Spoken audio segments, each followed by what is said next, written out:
वेदवेदान्तपारगा वेदवेदान्तपारगा नीलाम्बुजश्यामलकोमलाङ्गं सीतासमारोपितवामभागं पाणो महासायकचारुचापं नमामि रामं रघुवंशनाथं नमामि रामं रघुवंशनाथं।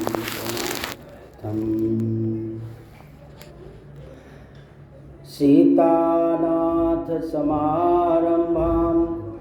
रामानन्दार्यमध्यमाम् अस्मदाचार्यपर्यन्तं वन्दे गुरुपरम्पराम्। अतुलितबलधामं स्वर्णशैलाभदेहं धनुजवनकृशानं ज्ञानिनामग्रगण्यं सकलगुणनिधानं वानराणामधीशं रघुपतिप्रियभक्तं वातजातं नमामि। मनोजवं मारुततुल्यवेगं जितेन्द्रियं बुद्धिमतां वरिष्ठं वातात्मजं वानरयूथमुख्यं श्रीरामदूतं शरणं प्रपद्ये। परमाध्यक्ष भगवान श्री सीताराम जी महाराज, श्रोता वक्ताओं में अग्रगण्य शिरोमणि श्री हनुमंतलाल जी महाराज, प्रातः स्मरणीय परम पूजनीय वंदनीय अर्चनीय श्री सद्गुरुदेव भगवान, अखिल समिष्टि की संत वृंद एवं भगवत भागवत रस रसिक अनुरागी महानुभाव, ठाकुर जी के श्री चरणों में पुष्पांजलि रूपी वाणी को समर्पित करने के लिए आर्ष रामायण श्रीमद् वाल्मीकि के माध्यम से त्रयोदश सर्ग का शुभारंभ होने जा रहा है। और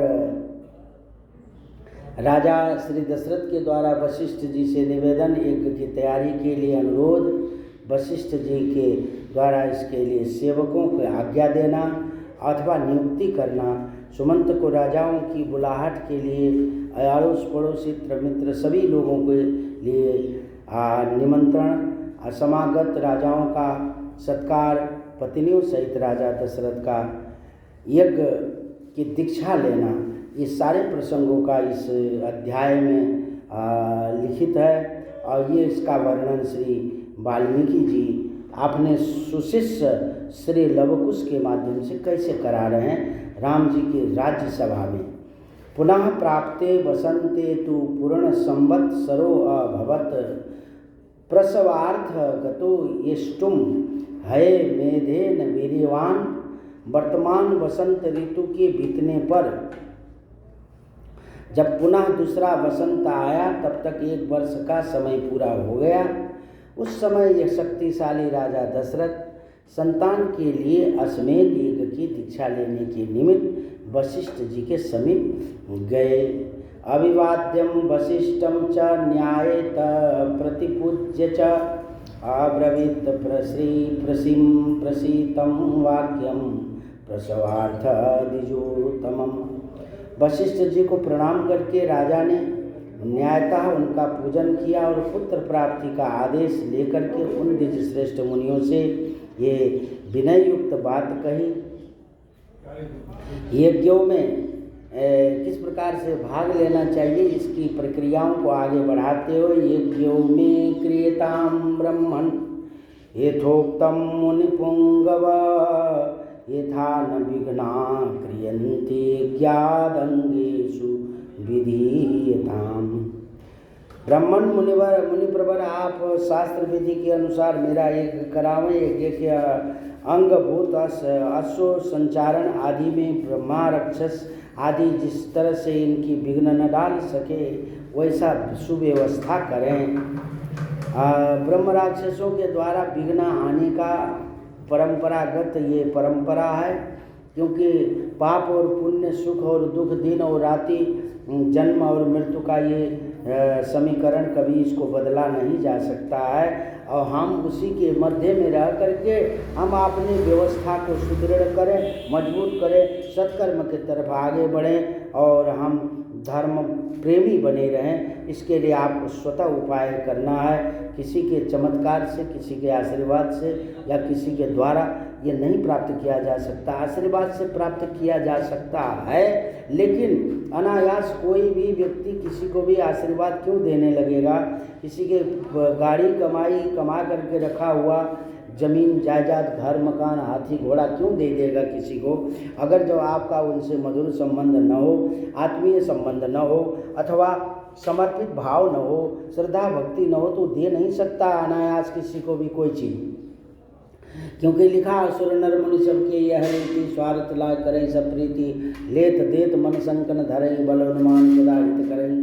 तो कहने का अभिप्राय क्या है? सभी चीज़ के लिए सब चीज़ की व्यवस्था है, अवश्य मिल सकता है, लेकिन आपको इस प्रकार की पात्रता आप में होनी चाहिए। अगर पात्रता नहीं है तो वो सब चीज़ नहीं मिलता है।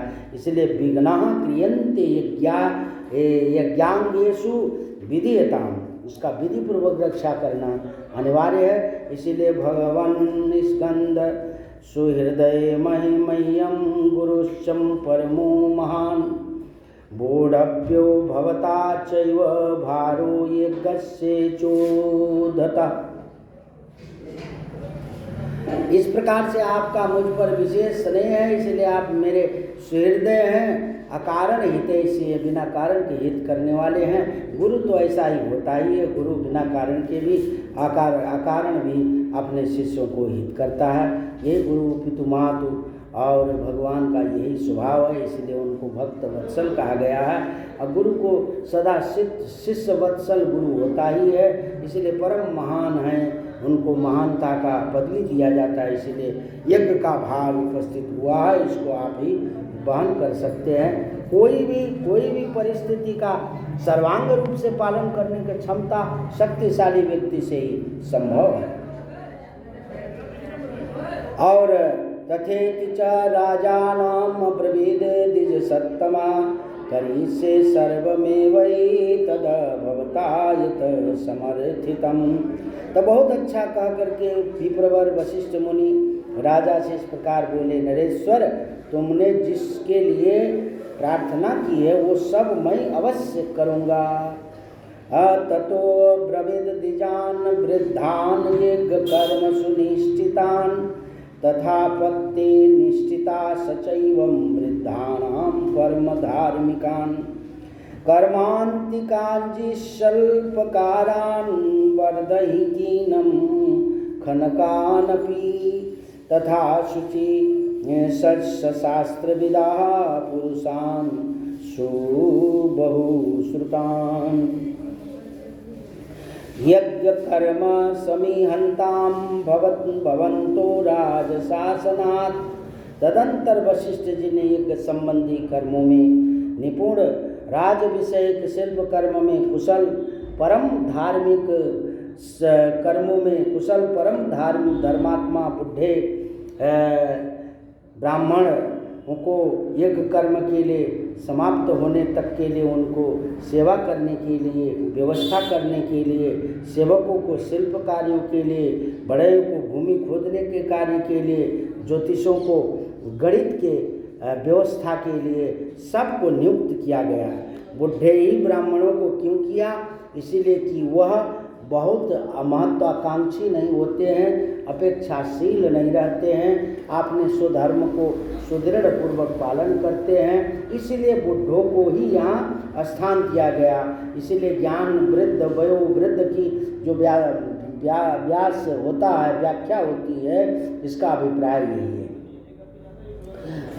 कारीगरों, नटों, नर्तकों, विशुद्ध शास्त्रवेत्ताओं, बहुश्रुत पुरुषों को बुला करके उनसे कहा, तुम लोग महाराज की आज्ञा के अनुसार यज्ञ कर्म के लिए आवश्यक प्रबंध करने की प्रयास करो अथवा तत्पर हो जाओ।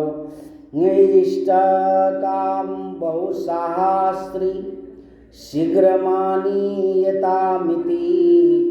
औपकार्या क्रियांतां च राज्ञो बहुगुणान्विता। शीघ्र ही कई हजार ईंटें लाई जाएं राजाओं के ठहरने के लिए उनके योग्य अन्न पान आदि अनेक उपकरणों से युक्त बहुत से महल बनाए जाए। ब्राह्मणा वसथा सचैव कर्तव्या सतसा शुभा भक्षयान्न पानैर्बहुर्भिः समुपेता सुनिश्चिता। ब्राह्मणों के रहने के लिए भी सैकड़ों सुंदर घर बनाए जाने चाहिए और सभी गृह बहुत से भोजनीय अन्नपान इत्यादि सामग्रियों से सुसज्जित कर देना चाहिए। उपकरणों से युक्त होना चाहिए। आदि पानी आदि के निवारण के लिए सुदृढ़ और मजबूत बनाना चाहिए। तथा पौरजन्यास्यापि कर्तव्यायाच शुभेस्तरः अगातानां सदुराश्च पार्थिवानां पृथक पृथक। इसी तरह पूर्ववासियों के लिए भी विस्तृत मकान बनाने चाहिए। दूसरे आए हुए दूर दूर से आए हुए पब्लिक के लिए भी पृथक पृथक महल बनाए जाने चाहिए। उनकी सुव्यवस्था बना रहे। बाजी वाराणा शालाश्चम तथा शय्या गृहाणि च भटानां महदावासा वैदेशिका निवासिनां। घोड़े और हाथियों के लिए भी शालाएं बनाए जाने चाहिए और साधारण लोगों के सोने के लिए भी घरों की व्यवस्था हो जानी चाहिए। विदेशी सैनिकों के लिए भी बड़ी बड़ी छावनियाँ का व्यवस्था बनानी चाहिए। आवासा बहुभक्षया वै सर्वकामयी रूपस्थिता तथा पौरजनास्यापि जनस्य बहुशोभनम् दातव्ये मन्न विधिवतं सत्कृत्येनो न तु लीलया सर्वे वर्णा यथा पूजां प्रापन्वन्ति सुषमासु सत्कृता न चावज्ञा प्रोक्तव्यां कामक्रोध वसादपि यज्ञकर्मसु व्याघ्रा पुरुषा शिल्पीस्तथा तेषामपि विशेषेण पूजा कार्ये यथाक्रमः। और जो घर बनाए जाएं उनमें खाने पीने के प्रचुर सामग्री की आवश्यक संचित करें। उनमें सभी मनोवांछित पदार्थ सुलभ हो। नगरवासियों की भी बहुत सुंदर अन्न भोजन के देने की व्यवस्था होनी चाहिए। विधिवत सत्कार पूर्वक दिया जाए, अवहेलना करके नहीं, तिरस्कार करके नहीं, बड़े ही सप्रेम के साथ में सबको भोजन कराया जाए। सर्वे वर्णा यथा पूज्य, ऐसी व्यवस्था होनी चाहिए कि जिसमें सभी वर्णों के लोग भली भांति सत्कृत हो, सम्मान और प्राप्त करें और क्रोध के वशीभूत होकर भी किसी का अनादर नहीं करना चाहिए। इसीलिए जो शिल्पी मनुष्य कर्म की आवश्यक तैयारी में लगे हों उनका तो बड़े छोटे का ख्याल रख करके विशेष रूप से उनकी व्यवस्था की जाए। ये यस्युम संपूजिता सर्वे बहु भी भोजनेन च यथा सर्वसुवितं न किंचित परीये। सीताराम। किंचित परीयते तथा भवन्तः कुर्वन्तु प्रीतियुक्तेन चेतसा तथा सर्वे समागम्ये वसिष्ठमिद मा ब्रुवन्न यथेष्ट तथा सुविहितं न किंचित परीयते। यथोक्त ततः करिष्यामो न किंचित परिहासते तथा सुमंत्रा माहि माहुये वसिष्ठो वाक्यमब्रवीत्। निमंत्रण सवा निरपतीनां पृथिव्यां ये च धार्मिका ब्राह्मणा क्षत्रियान् वैश्याश्च शूद्राश्च सचैव सहस्रशा। समान्ये यस्व शतकृत्ये सर्ववेदेषु मानवान् मिथिलाधिपति शूरं जनकं सत्यवादिनं तमान्ये महाभागं स्वयमेव सुसत्कृतं। पूर्वसंबंधिनं ज्ञात्वा ततपूर्व ब्रवीति ब्रवीमिमे ते तथा काश्ये पते स्कंद सततं प्रियवादिनां सधृतं सेवक संकाशं स्वयमेवानयसोह। तथा कैकेयी राजानां वृद्धं परम धार्मिकं ससुरं राजसिंहस्य सपुत्रं तमीहानय। इस प्रकार से जो सेवक, कारीगर और भोजन आदि के द्वारा सम्मानित किए जाते हैं, उन सबको सम्मान होना चाहिए। परिश्रम पूर्वक कार्य करते हैं, उनका किया हुआ सारा कार्य सुंदर ढंग से संपन्न होता है, उनका कोई काम बिगड़ने नहीं पाता। अतः तुम सब लोग मिल कर के अपने खानदानी सेवकों को नियुक्त करो, प्रसन्न चित्त होकर के ऐसा ही करो। तब से सब लोग वशिष्ठ जी से मिलकर के बोले, आपके जैसी अभिष्ट इच्छा है उसके अनुसार ही करने के लिए अच्छी व्यवस्था की जाएगी, कोई भी काम बिगड़ने नहीं पाएगा। आश्वासन देना ये स्वाभाविक, अपने जैसा कहा हम लोग वैसा ही करेंगे, उसमें कोई भी किसी प्रकार का कोई भी त्रुटि आने नहीं देंगे। तदंतर वशिष्ठ जी ने सुमंत को बुला कर कहा, इस पृथ्वी में जो जो धार्मिक राजा, ब्राह्मण, क्षत्रिय, वैश्य, शास्त्र, शूद्र, उन सबको इस यज्ञ में आने के लिए निमंत्रित करो। सबको निमंत्रण कार्ड दे करके बुलाओ, सम्मान सहित समानस से सब देशों के अच्छे लोगों को सत्कार पूर्वक यहाँ ले आओ। और मिथिला के स्वामी शूरवीर महाभाग जनक सत्यवादी नरेश, उनको अपना पुराना संबंधी जान करके तुम स्वयं ही जाकर उन्हें बड़े आदर सत्कार के साथ में ले आओ। इसीलिए पहले तुम्हें ये बात बता देता हूँ, ये पहले से ही पुराने संबंधित हैं, राम जी के संबंध से भी पहले ही संबंधित हैं। अयोध्या का ये निश्चित है यहाँ, क्योंकि निमि वंश और रघुवंश दोनों वंश के गुरु परंपरा में वशिष्ठ ही जी थे पहले, इसीलिए ये संबंधित होना स्वाभाविक है। क्योंकि भाई भाई रहे, गुरु भाई रहे, इस हिसाब से भी, और ये चक्रवर्ती रहे, वो सामंत छोटे राजा थे, इससे भी संबंध है, इसीलिए वो पुराने संबंध है, ऐसा कहा गया है। इसी प्रकार काशी के राजा अपने स्नेही मित्र हैं और सदा प्रिय वचन बोलने वाले हैं, वो सदाचारी देवताओं के तुल्य, तेसवे उन्हें भी स्वयं जाकर के उनका आमंत्रण करो सुमंत। इस प्रकार से आदेश दिया गुरु वशिष्ठ ने। कई कई देश के बूढ़े राजा बड़े धर्मात्मा हैं, उन्हें राज सिंह के रूप में स्वीकार करते हैं। महाराज दशरथ के ससुर हैं वो, उन्हें भी पुत्र सहित यहाँ निमंत्रित करो। स्वंगेश्वरा महेशा महेशवासम रोमपादम सुसतकृतं वयस्य राजसिंहस्य सपुत्र तमी हानय तथा कौशलराजानां भानुमन्तं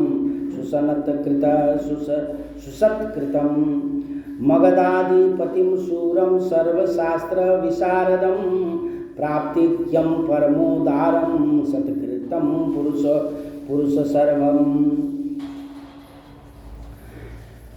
यज्ञे शासनमादाय चोदयस्वं निरपसर्वान् प्राचीनानां सिन्धुषो वीरान् सौराष्ट्रे याच पार्थिवान् दाक्षिण्यात्तयेन नरेन्द्राचं समस्तान् यशोः सन्ति स्किन्ददाश्चं ये चान्ये राजानां पृथ्वीतले तानानन्ये यथा क्षिप्रं सानुगातं सबान्धवान् एतान् दुर्तैर्महाभागैरान्ययशो नृपात्मजया।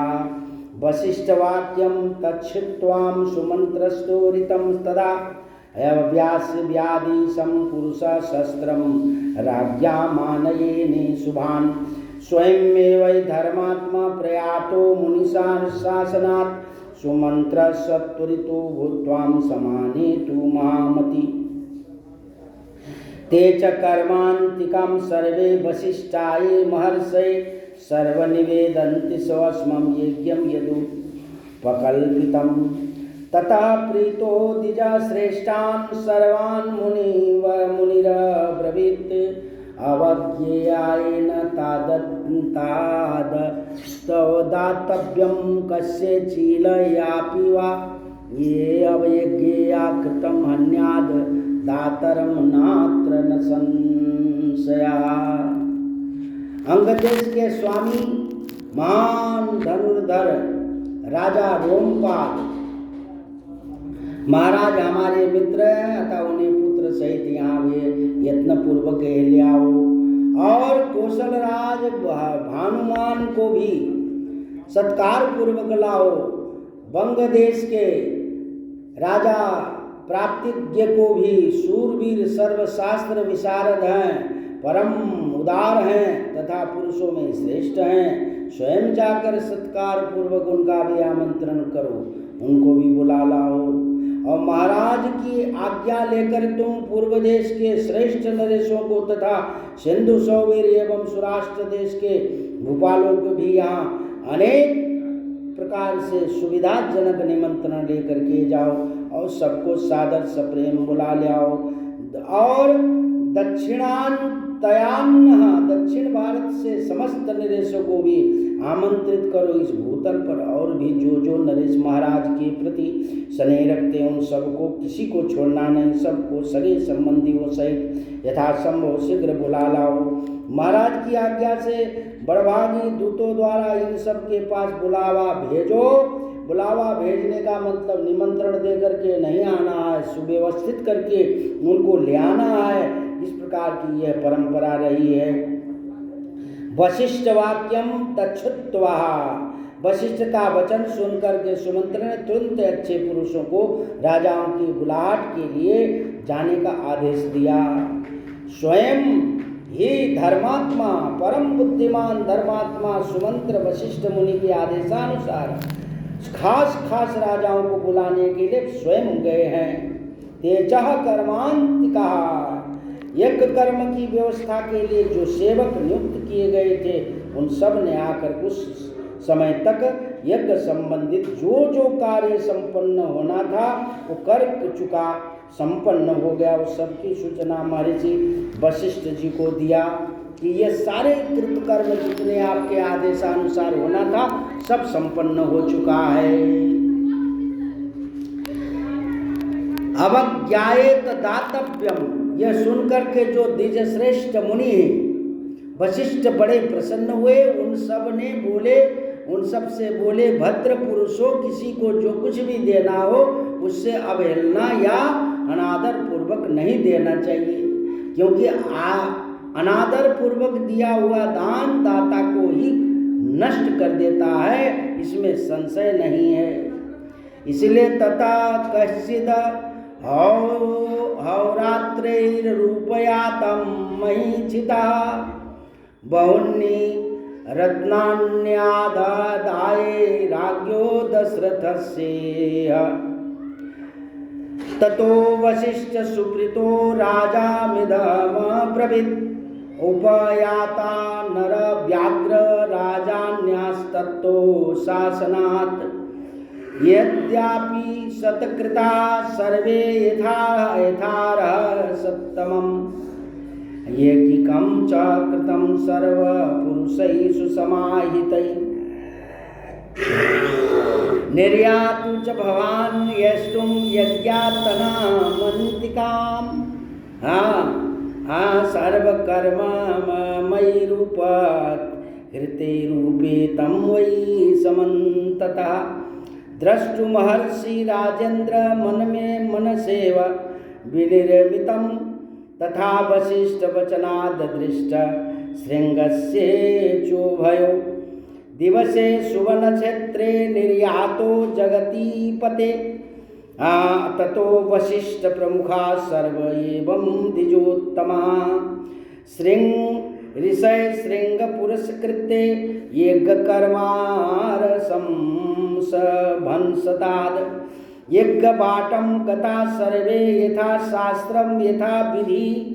श्रीमाशमिष पत्नीर्भिराजा दीक्षामुपाविशत्।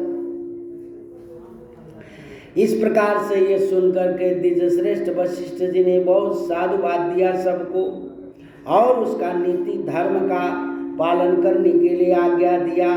ततः कश्चित् तदंतर कुछ दिनों के बाद राजा लोग महाराज दशरथ के लिए बहुत से रत्नों की भेंट लेकर के अयोध्या में आए।